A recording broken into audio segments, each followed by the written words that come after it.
नमस्कार मंडळी, मराठी किचन कट्टा या यूट्यूब चॅनलवरती आपले अगदी मनापासून स्वागत. तर आज आपण तांदळाच्या पिठाची चकली कशी बनवायची ते पाहणार आहोत.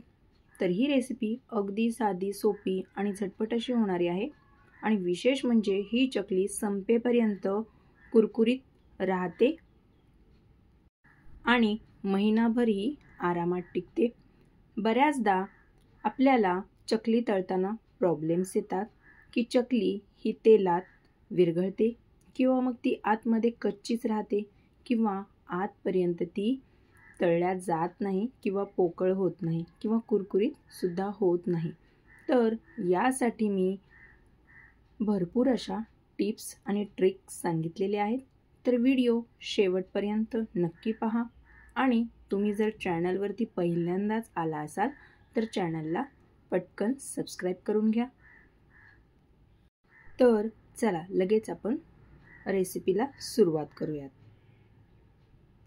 इथे मी सगळ्यात आधी या वाटीने 2 वाट्या तांदळाचे पीठ हे मोजून घेतलेले आहे. तर तुम्ही कुठलं पण वाटीचं, कपाचं किंवा मग ग्लासाचं मेजरमेंट घेऊ शकतात. तर इथे 2 वाट्या तांदळाचे पीठ घेतलेले आहे. तर पीठ हे चाळूनच आपल्याला घ्यायचे आहे बारीक. आणि हे आहे डाळव किंवा मग याला फुटाण्याची डाळ सुद्धा म्हणतात. तर ही सुद्धा मी 1 वाटी घेतलेली आहे. तर आपल्याला हे मिक्सरला बारीक असं हे वाटून घ्यायचं आहे. 2 वाट्या तांदळाचं पीठ आणि 1 वाटी डाळव आपल्याला हे मेजरमेंट ठेवायचं आहे. आणि तुम्ही कपाचं किंवा मग ग्लासाचं सुद्धा घेतलं तर आपल्याला हेच प्रमाण ठेवायचं आहे. 2 कप किंवा 2 वाट्या तांदळाचं पीठ आणि 1 वाटी आपल्याला डाळवं लागणार आहे. तर आपल्याला हे सर्व पीठ चांगलं असं आपल्याला मिक्स करून घ्यायचं आहे. चांगल्या पद्धतीने याला मिक्स करून घ्यायचं आहे. तुम्ही याला चाळून पण घेऊ शकतात किंवा मग तुम्ही याला डबल मिक्सरला दोन्ही एकत्र करून सुद्धा फिरवून घेऊ शकतात. आता यानंतर आपण काही मसाले घेतलेले आहेत. तर इथे मी लाल तिखट, हळद, मीठ, हिंग, ओवा आणि धनेपूड, जिरापूड आणि थोडेसे इथे मी तीळ घेतलेले आहेत. तर तिखटाचं प्रमाण हे आपण आपल्या आवडीनुसार कमी जास्त करू शकतो. तर आता यानंतर इथे मी पाणी गरम करायला ठेवलेलं आहे. तर आपल्याला पाणी हे मी ज्या वाटीने पीठ मोजून घेतलं होतं त्याच वाटीने मी इथे 2 वाट्या पाणी गरम करून घेतलेलं आहे. तर पाणी आपल्याला छान असं गरम करून घ्यायचं आहे. याला उकळी आली की यामध्ये 2 चमचे तेल घातलेलं आहे मी. ज्या चमच्याने आपण पोहे खातोत ना त्या चमच्याने मी इथे 2 चमचे तेल घातलेलं आहे. तर तेल घातल्यानंतर आपल्याला याला चांगलं असं मिक्स करून घ्यायचं आहे. छान अशी उकळी आली की याला आपण पिठामध्ये घालणार आहोत. तर मंडळी, तुम्ही हा आपला व्हिडिओ कुठून पाहतायत हे मला कमेंटमध्ये नक्कीच सांगा. आणि चॅनलवरती जर नवीन आला असाल तर सबस्क्राईब नक्कीच करा. व्हिडिओला अजूनही लाईक केले नसेल तर पटकन लाईक करून घ्या. तर आता हे आपल्याला कडकडीत असं उकळलेलं हे गरम पाणी आपल्याला यामध्ये घालून घ्यायचं आहे. थंड पाण्याचा इथे अजिबात वापर करायचा नाही आहे. आपल्याला हे सर्व मिश्रण यामध्ये मिक्स करून घ्यायचं आहे. थोडं थोडं करून चमच्याच्या साहाय्याने आपल्याला हे मिक्स करायचं आहे. कारण हे पाणी पूर्णपणे गरम आहे, हाताला चटका लागू शकतो. त्यामुळे हे चमच्याच्या साहाय्याने आपल्याला सर्व पीठ चांगल्या पद्धतीने मिक्स करून घ्यायचं आहे. तर हे चांगलं असं पीठ मिक्स झालं की याला आपल्याला एक 10 मिनिटासाठी आपल्याला याला वाफ देऊन घ्यायची आहे. म्हणजे याला आपण झाकून ठेवणार आहोत. तर यामुळे काय होतं की आपलं पीठ जे आहे ते आतपर्यंत छान असं फुलल्या जातं आणि चकली ही मस्त कुरकुरीत अशी तयार होते. तर हे पहा, आता हे छान असं वाफलं गेलं आहे. तर आता याला आपण चांगलं असं मळून घेणार आहोत. ज्या पद्धतीने आपण भाकरीसाठी पीठ मळतो अगदी तसंच याचं पीठ सुद्धा आपल्याला मळून घ्यायचं आहे. घट्ट असा गोळा करायचा आहे. याच्यावरती तुम्हाला थोडंसं पाणी लागलं तर घ्या, शक्यतो नाही लागत.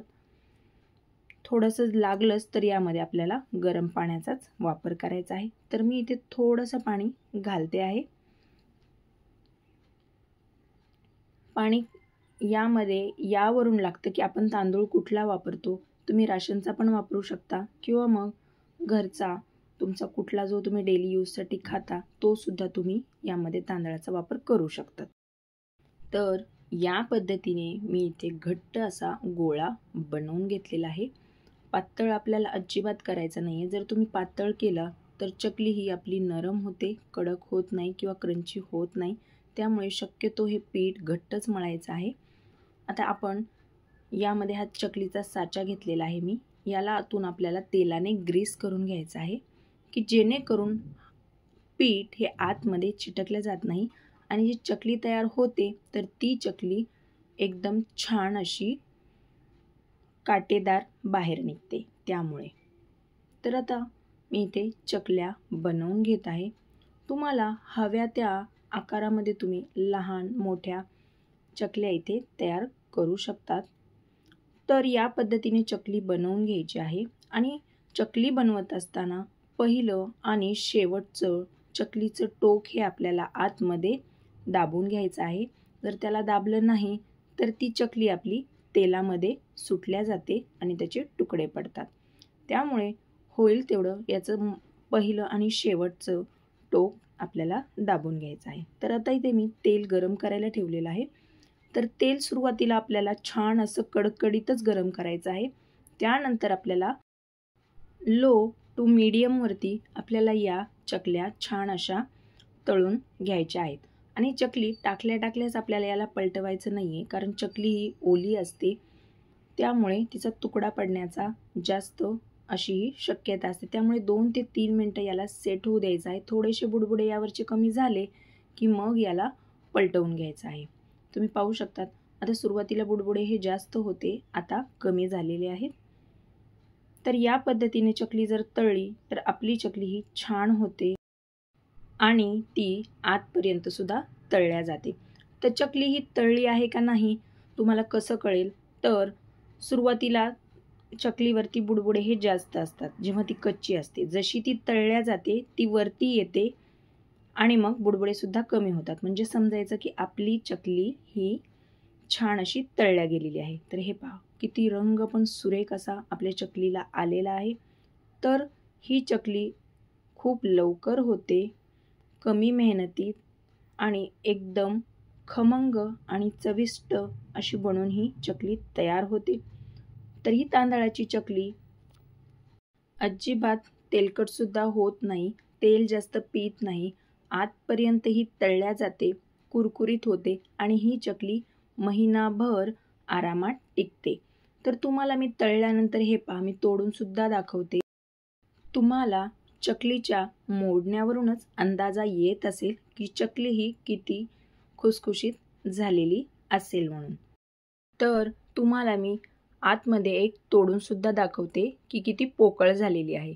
हे पहा आपली चकली आतपर्यंत सुद्धा ही पोकळ झालेली आहे, एकदम खमंग आणि खुसखुशीत या चकल्या बनवून तयार होतात। फक्त मी सांगितलेलं मेजरमेंट जर तुम्ही वापरलं ना तर तुमच्या चकल्या सुद्धा अशाच होतील। तर मंडळी तुम्ही सुद्धा या पद्धतीने एकदा चकली नक्कीच बनवून पहा आणि आजची ही चकलीची रेसिपी तुम्हाला कशी वाटली ते मला कमेंटमध्ये कळवायला अजिबातच विसरू नका। आणि हा व्हिडिओ तुमच्या मित्रमैत्रिणींसोबत सुद्धा शेअर करायला अजिबातच विसरू नका। आणि तुम्ही जर चॅनलवरती पहिल्यांदाच आला असाल तर चॅनलला सबस्क्राईब करा आणि व्हिडिओ जर आवडला असेल तर व्हिडिओला एक लाईक नक्की करा। तर चला पुन्हा भेटूया अशाच एका नवीन व्हिडिओसोबत, तोपर्यंत धन्यवाद।